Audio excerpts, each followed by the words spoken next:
Alors, bienvenue dans ce tuto donc balance des blancs où je vais vous montrer comment retomber sur les bonnes couleurs à coup sûr, quelle que soit la lumière naturelle ou artificielle, quel que soit l'appareil, donc réflexe, smartphone, peu importe. Alors pour ce faire, il faut un logiciel. Ici, je vous conseille Darktable. Pourquoi? Parce qu'il est gratuit et compatible multiplateforme, PC, Mac et Linux. Si vous avez déjà DxO ou Lightroom qui eux sont payants, ça marche aussi très bien et c'est même encore un peu plus facile à utiliser.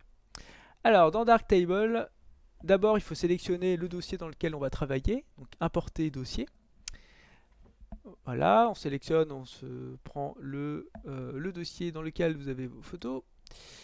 Et ensuite, vous cliquez sur les images que vous voulez modifier.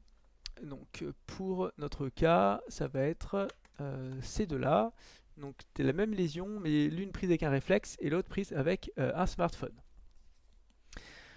Une fois que vous avez sélectionné vos fichiers intéressants, vous cliquez en haut à droite sur Chambre noire.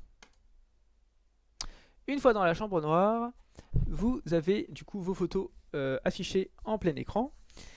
Et là, comme vous avez votre carte, vous pouvez faire la balance des blancs. Alors, ce réglage de balance des blancs, il se fait à droite. Dans les menus, vous allez avoir l'option plus de modules si vous ne le trouvez pas du premier coup.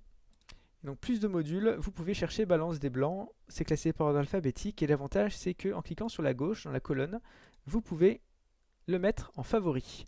Comme ça, lorsque la prochaine fois que vous allez refaire votre balance des blancs, je l'espère, vous aurez directement le réglage qui va apparaître dans vos favoris. Donc pour faire la balance des blancs, c'est très simple. Pas besoin d'aller bidouiller dans ici les petits curseurs parce que c'est sûr que vous allez ne jamais retomber sur le bon réglage. On va dans les pré-réglages et on prend la valeur spot. Donc la valeur spot, en cliquant dessus, on va désigner l'endroit référence, donc la zone grise. Une fois que c'est cliqué, votre balance des blancs, elle est faite.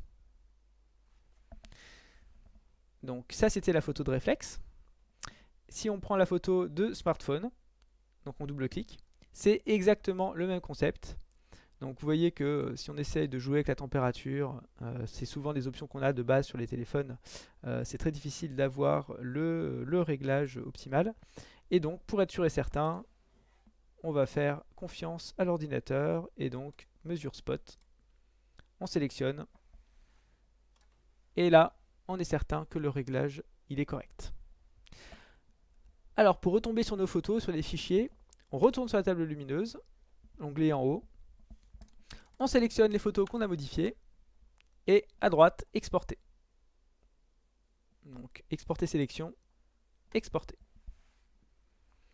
Si on retombe dans le dossier de travail, Darktable aura créé les deux fichiers, un avant, les fichiers après donc, et on peut s'amuser à les comparer.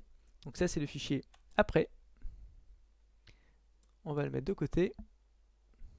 Voilà. Et le fichier qu'on avait utilisé avant.